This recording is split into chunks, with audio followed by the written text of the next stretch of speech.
네, 산골의 아침 오늘 말씀은 히브리서 13장 7절 8절 말씀입니다. 하나님의 말씀을 너희에게 일러주고 너희를 인도하던 자들을 생각하며 그들의 행실의 결말을 주의하여 보고 그들의 믿음을 본받으라. 예수 그리스도는 어제나 오늘이나 영원토록 동일하시니라. 아멘. 오늘은 지도자를 분별하는 것에 대한 말씀입니다. 지도자는 두 가지를 한다고 말씀에 나와 있죠. 하나는 하나님의 말씀을 너희에게 일러준다. 또 하나는 너희를 인도한다. 이렇게 말해주고 있습니다. 여기서 하나님의 말씀을 일러준다는 것은 이 말씀은 로고스입니다. 그래서 그냥 그 말씀을 대독하는 것 이런 거라고 볼 수 있습니다. 그 당시에 회자되는 여러 가지 사도들의 서신이나 가르침들 또 구약의 말씀을 보관하고 그것을 가르치고 하는 그 읽어주는 역할, 거기서 이제 좀 지나면서 해석이나 이런 것들이 조금씩 더 보태졌지 않겠나 이렇게 생각해 볼 수 있습니다. 처음에는 그대로 읽어주는 것, 그 역할을 했었고 지나면서 지금처럼 설교가 많아진 것은 자꾸 시대가 지나오면서 그 말씀에 대한 감이 떨어지겠죠. 그 역사적인 이해도 부족하고 상황에 대한 이해도 부족하고 그래서 그냥 읽어주는 것으로는 대체로 적용이나 이런 것이 힘들어졌기 때문에 이제 설교자의 역할이라는 것이 훨씬 좀 많아졌습니다만은 그 초기로 거슬러 올라갈수록 그냥 말씀을 읽어주는 것만으로 에베소서는 에베소 교회에 보낸 편지, 에베소 교회는 그냥 그 편지를 읽음으로써 자기들에게 메시지를 받는 거기 때문에 주로 이 지도자 역할은 사도들의 서신을 읽어주는 역할, 이 역할을 했다 하는 것이고요. 그 다음에는 인도하는 것인데 인도하는 것은 방향을 제시하고 이끌어가는 것이 되겠죠. 또 하나는 모델을 제시함으로써 삶의 모델을 제시해서 이끌고 가는 것이 되겠습니다.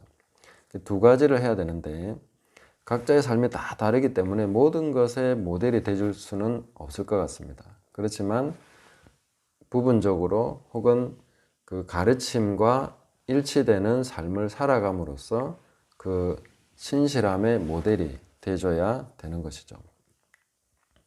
자, 그런데 이제 우리가 말씀을 듣는 자의 입장에서는 그 사람의 설교나 강의 내용만 듣고는 분별하기가 쉽지 않겠죠.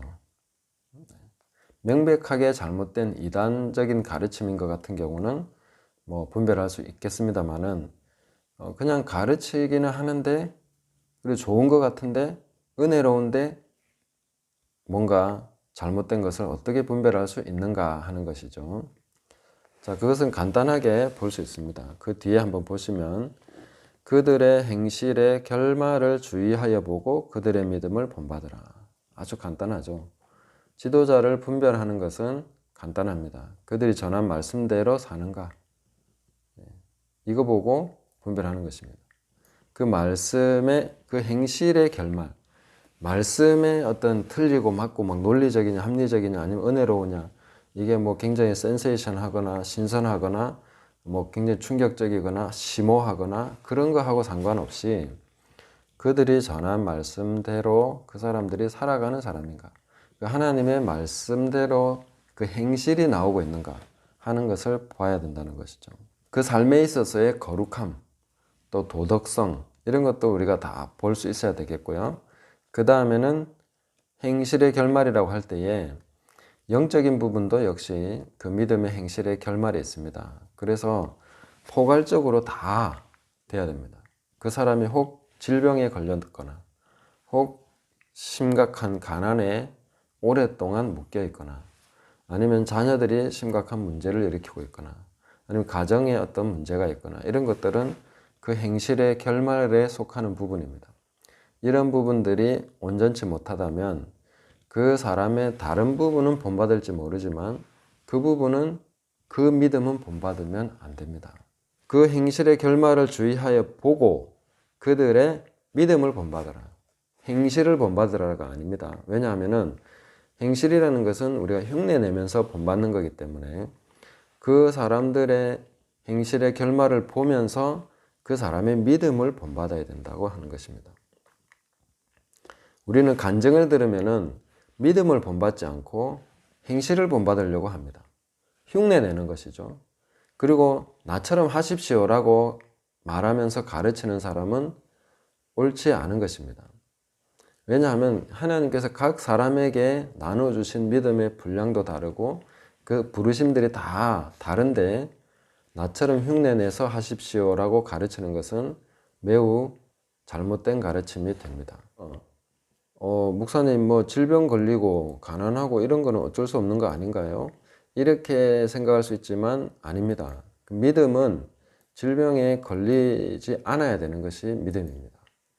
그리고 가난한 시절이 있을 수는 있지만 심각한 가난에 오랫동안 묶여 있는 것은 올바른 믿음이라고 할 수 없습니다.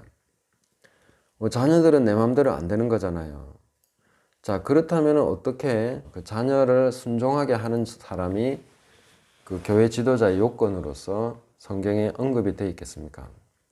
그것은 믿음의 통합적인 부분에서 우리가 책임 있게 그 사람의 그 행실을 잘 분별을 해줘야 됩니다. 자녀 문제도 역시 마찬가지로 믿음에 속한 것입니다. 그리고 올바른 믿음은 자녀를 올바른 길로 인도할 수 있습니다. 디모데처럼 그 어머니 유니게, 외조모 로이스, 그 속에 있던 믿음이 그대로 디모데에게도 있습니다. 네, 그렇게 되는 것이 정상적인 과정이죠. 그게 안 되고 있으면 그 믿음에 문제가 있는 것입니다. 그런 믿음은 본받지 말라 하는 것이죠. 그런 분 중에 뭐 아무리 유명한 사람일지라도 마찬가지입니다. 유명하다고 해서 하나님이 인정해 주시는 거 아니죠. 그리고 교회가 크다거나 사역을 크게 하고 있다고 해서 그게 인정되는 건 아닌 거죠.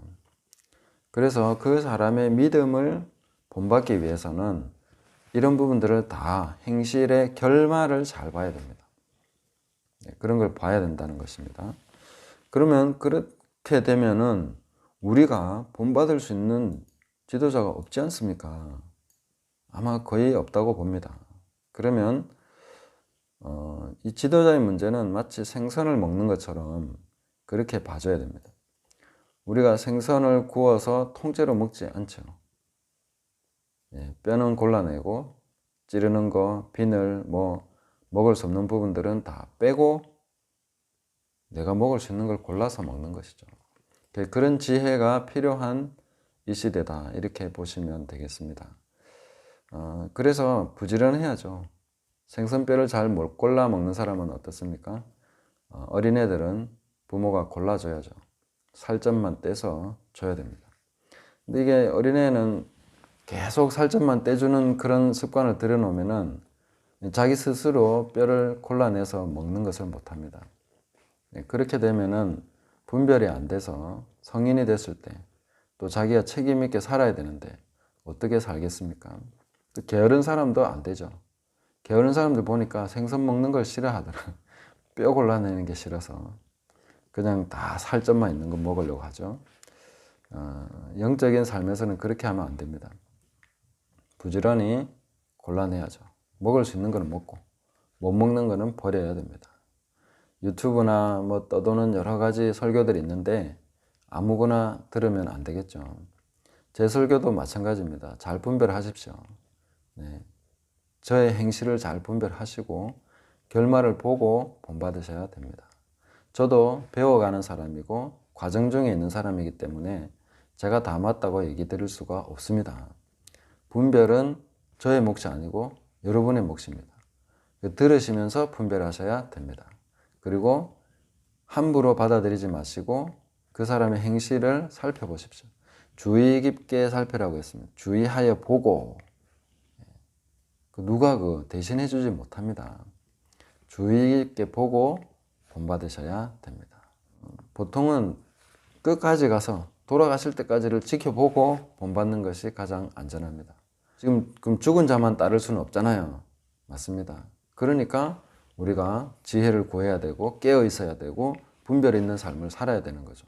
책임 있게 그렇게 하셔야 됩니다. 저도 아직 과정 중에 있기 때문에 결말이 안 나온 사람입니다. 그러나 제가 가르치는 부분에서 제가 행하고 있는 부분들은 있기 때문에 저의 행실을 보시려면 저한테 찾아오시든지 아니면 저에 대한 다른 자료를 뭐 뒤져보시든지 알아서 하셔서 잘 분별을 하시기 바랍니다. 자, 그러면 제가 몇몇 지도자들의 예를 들어서 간단하게 말씀을 드리겠습니다. 장로교의 거의 뭐 시조격이라고 할 수 있는 존 칼빈 선생님은 뭐 여러 가지로 좋은 내용들을 많이 얘기해 주셨는데 한 부분에서는 본받으시면 안 됩니다. 그것은 그 질병을 치유하고 은사적인 부분, 은사 활용하는 부분, 이런 부분에 있어서는 장로교는 거의 꽝입니다. 왜냐하면은 이 칼빈이라는 분이 몸에 온갖 질병을 가지고 사신 분입니다. 그걸 제가 고신대학 다니면서 학교 다닐 때에 강의하시는 교수님들이 다 얘기해 줬습니다. 칼빈은 걸어다니는 종합병원이었다고. 그 식사 함께 하고 나면 거의 3시간 동안인가 꼼짝 못하고 앉아 있어야 되는데 소화가 잘 안 돼서 뭐 그런 식으로 살았던 분입니다. 그러니까 성경의 치유에 대한, 기적에 대한, 은사적인 부분에 대한 이런 거에 대해서 말할 수가 없는 것이죠. 그거는 태생적인 한계라고 볼 수 있습니다. 칼빈주의의 태생적인 한계, 스스로가 거기에 묶여 있었기 때문에 거기에 대한 믿음이나 거기에 대한 가르침을 풀어놓을 수가 없는 것이죠. 그래서 질병에 관련된 하는 장로교의 가르침을 따르면 안 됩니다. 뭐 장로교 중에 다르게 가르치는 분들이 있겠죠. 저도 장로교 소속입니다만은 이 부분은 저는 칼빈을 배격합니다. 그 부분은 따르지 않습니다. 물론 다른 부분에서, 교리적인 부분에서 좋은 부분은 따르죠. 가시는 골라내고 먹을 거는 취하면 됩니다. 뭐 옥하는 목사님 질병으로 돌아가셨죠. 이런 분은 다른 것은 몰라도 치유에 관한 믿음에서는 본받으면 안 되는 것이죠. 끝이 안 좋은 분들이 있습니다. 근래에는 또 김동호 목사님 스스로 암에 걸려서 수술을 하시고 또 암 환자가 암 환자에게 뭐 이런 집회를 열어서 위로는 받을 수 있겠죠. 그러나 다 같이 죽자는 말이 될 수도 있습니다. 그렇게 가시면 안 되는 거죠. 그건 암 환자는 질병을 치유하시는 분한테 가야 됩니다. 그 교회에 치유가 일어나고 있는 교회들이 있습니다. 그런 교회로 가십시오. 그런 가르침을 따르십시오. 그 살기 위한 가르침을 따라야지 왜 죽는 분의 가르침을 따라서 갑니까? 결말이 뻔히 보이잖아요. 그죠? 그 행실의 결말을 주의해서 보라고. 그 믿음은 아니라는 거죠. 요나단 에드워즈 같은 분, 저도 굉장히 좋아하는 분입니다만은 그러나 이분은 성령의 인도하심에 대해서는 이분을 따라가면 안 됩니다. 이분은 자기가 어떤 실험적인 주사를 스스로 맞고 그것 때문에 쇼크로 돌아가신 분입니다. 그러니까 성령의 인도하심에 대해서는 이분을 따르면 안 되는 거죠. 잘못된 선택으로 인해서 돌아가신 분이기 때문에 이런 분의 믿음은 그 분야에 있어서는 본받으면 안 되는 거죠. 다른 부분은 괜찮습니다. 그러니까 이런저런 걸 다 따져보면 뭐 자세하게 살펴볼 수 있는 분들이 많습니다만은 제가 그럴 만한 역량도 아직 안 되고 또 괜히 또 존경하는 분들을 잘못 건드려서 마음 상하게 해드리고 싶지는 않습니다.